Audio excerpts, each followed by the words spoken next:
Hello everyone. जैसा कि आज है आपका 11 मार्च और यहाँ पर सीआरपीएफ हेड कांस्टेबल जो और एसआई स्टेनो का एग्ज़ाम था। उस एग्ज़ाम का आज लास्ट दिन का आज लास्ट शिफ्ट है आपका। तो देख लेना है कि आपको आज लास्ट शिफ्ट में कौन कौन से क्वेश्चन पूछेगा। तो चलिए बिना टाइम वेस्ट किए शुरुआत करेंगे यहाँ पर और देखेंगे कि आज आपके फर्स्ट शिफ्ट में लास्ट यानी थर्ड शिफ्ट में कौन कौन से क्वेश्चन पूछे गए थे। पहला क्वेश्चन ये था कि भारत छोड़ो आंदोलन कब हुआ था। तो यह आंदोलन की अगर बात करें तो आपका महात्मा गांधी के द्वारा अखिल भारतीय कांग्रेस समिति के आपका मुंबई अधिवेशन में शुरू किया गया था और यह भारतीय स्वतंत्रता संग्राम के दौरान विश्वविख्यात काकोरी कांड के ठीक 17 साल बाद आपका किया गया था। यानी काकोरी कांड आपका 9 अगस्त 1925 को होता है, उसके आपके 17 साल बाद ठीक यानी 9 अगस्त 1942 को गांधी जी ने आपका पूरे देश में भारत छोड़ो आंदोलन शुरू कर दिया गया था। तो यहाँ पर ये क्रिप्स मिशन के विरोध में भी था आपका। तो ये भारत छोड़ो आंदोलन आपका 1942 में यहाँ पर शुरू हुआ था। नेक्स्ट क्वेश्चन आगे देखेंगे।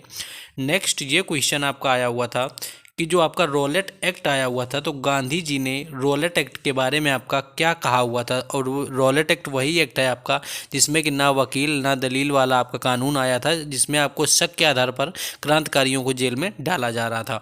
उसी के विरोध में आपके जलियांवाला बाग में यहाँ पर मीटिंग चल रही थी वहाँ पर, तो जिस पर गोलियां चलवाई गई थी और जलियांवाला बाग हत्याकांड आपका 1919 में हो गया था।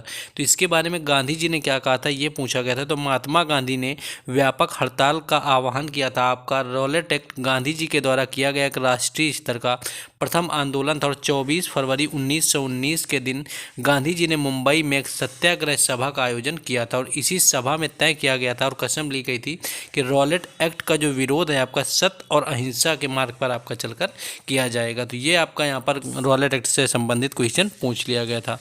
नेक्स्ट क्वेश्चन हम लोग आगे देखेंगे। नेक्स्ट एक आपका क्वेश्चन यहाँ पर जनगणना से भी रिलेटेड आप पता चला था कि आया हुआ था कि 2011 की जनगणना के अनुसार भारत की साक्षरता दर कितनी है। तो 2011 की अगर जनगणना की बात करें तो आपकी जो साक्षरता दर है वो पूरे देश में यहाँ पर 74.04%, ये आपके समूचे देश की यहाँ पर साक्षरता दर रही है। वहीं अगर बात करें तो केवल पुरुषों में अगर बात की जाए तो ये 82.14% और महिलाओं की बात की जाए आपकी तो केवल 65 यानी कि 65.46% आपकी महिलाओं की यहाँ पर आपकी साक्षरता दर रही थी। ओवरऑल आपसे पूछी गई थी जो कि 74.04% यहाँ पर राइट आंसर था। नेक्स्ट क्वेश्चन आपका पूछा गया था। नेक्स्ट यहाँ पर एक क्वेश्चन ये आया हुआ था, लेकिन उस क्वेश्चन को बताने से पहले जिन लोगों ने अभी तक वीडियो को लाइक और चैनल को सब्सक्राइब नहीं किया तो उन लोगों को वीडियो को लाइक और चैनल को जरूर सब्सक्राइब कर देना है, क्योंकि यहाँ पर आपको हर एग्जाम से रिलेटेड एनालिसिस करवाया जाता है और उस एग्जाम से रिलेटेड आपको प्लेलिस्ट भी बनाकर दे दी जाती है। तो आपको सिर्फ चैनल को सब्सक्राइब कर लेना है और मोटिवेशन के लिए वीडियो को लाइक कर देना है। बाकी आपका व्हाट्सएप ग्रुप और टेलीग्राम चैनल दोनों का लिंक डिस्क्रिप्शन में दे दिया गया है, तो वहाँ पर आपको जाकर के जुड़ जाना है, जिससे कि आपको हर ये जो क्वेश्चन आपके सारे इनका पीडीएफ और हर आपका वीडियो का लिंक वहाँ पर मिलता रहेगा। बाकी सारी अपडेट भी शेयर होती रहेंगी। नेक्स्ट क्वेश्चन था कि कथक का केंद्र भारत के किस राज्य में स्थित है। तो उत्तर यहाँ पर नई दिल्ली आपका राइट आंसर था, जो कि आपका ऑप्शन में गिवन था। तो कथक का केंद्र आपका भारत के दिल्ली में स्थित है। कथक का जो नृत्य का राष्ट्रीय संस्थान है जिसे कथक केंद्र के नाम से भी जाना जाता है, तो इसे आपका कथक नृत्य का राष्ट्रीय संस्थान या कथक केंद्र के नाम से जाना जाता है, जो कि आपका नई दिल्ली में स्थित है। वहीं अगर बात करें तो कालांतर में उत्तर प्रदेश सरकार ने 1973 में लखनऊ में भी एक राज्य कथक केंद्र की स्थापना की हुई थी, जिसके संस्थापक निदेशक शंभू महाराज के भाई लच्छू महाराज रहे थे। और राजस्थान सरकार ने जयपुर कथक केंद्र की स्थापना की हुई थी। दोनों स्थान कथक के अपने अपने घरानों के लिए जाने जाते हैं, तो वो आपका राजस्थान में आपका जयपुर कथक केंद्र है आपका। इसी तरह आपका उत्तर प्रदेश में लखनऊ का कथक केंद्र है, लेकिन जो आपका राष्ट्रीय यहाँ पर कथक का केंद्र है, जैसे कि कथक केंद्र आपका राष्ट्रीय कथक केंद्र जानते हैं, वो आपका नई दिल्ली में है। तो नई दिल्ली इसका राइट आंसर था, क्योंकि क्वेश्चन आपका यही पूछा गया था। बाकी आपका दिल्ली के अलावा ये सारे ऑप्शन में आपके नहीं थे। नेक्स्ट आपका यहाँ पर बल का एक यूनिट पूछ लिया गया था। अगर बल की बात करें तो बल का एसआई मात्रक यहाँ पर पूछा गया, तो इसका जो डायरेक्ट आपका आंसर था न्यूटन हो जाता है, क्योंकि जो बल का एसआई मात्रक होता है वो न्यूटन होता है। क्योंकि आपका जो बात करें द्रव्यमान m और त्वरण a के साथ किसी वस्तु पर जब आपका कार्य करता है तो जो आपका फॉर्मूला होता है बल का यानी F = ma होता है। बल की आपकी एसआई यूनिट इसकी a होती है, जहाँ पर 1 न्यूटन जो आपका होता है 1 किग्रा × मीटर पर सेकेंड स्क्वायर के बराबर होता है। तो आपका एसआई मात्रक न्यूटन होता है है। और MKS अगर पद्धति में बात करें तो किलोग्राम मीटर पर सेकेंड स्क्वायर होता है। और वहीं बल की अवधारणा की बात करें तो आमतौर पर आइजैक न्यूटन ने गति के 3 नियमों के संदर्भ में प्रिंसिपिया मैथमेटिका के निर्धारित किया था।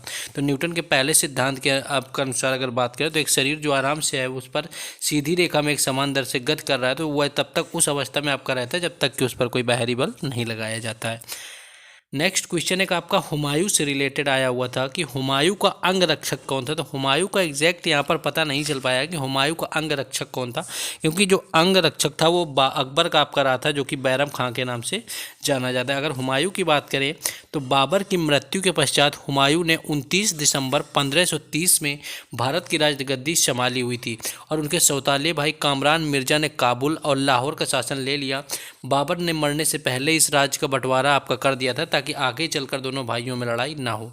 कामरान आगे चल के हुमायूं के कड़े प्रतिद्वंदी जरूर बना हुआ था, लेकिन हुमायूं का जो शासन था आपका अफगानिस्तान, पाकिस्तान और उत्तर भारत के हिस्से में आपका दिया हुआ था, जो कि 1530 से लेकर के 40 और आपका 1555 से लेकर के 56 तक हुआ था, क्योंकि शेर शाह सूरी ने इन्हें बेलगाम के युद्ध में पराजित कर दिया था। और 540 से लेकर के ये 1555 आपके 1540 से लेकर के 1555 तक ये बाहर ही भटकते रहते, निर्वासित हो गए थे, जो कि 15 वर्ष के लिए।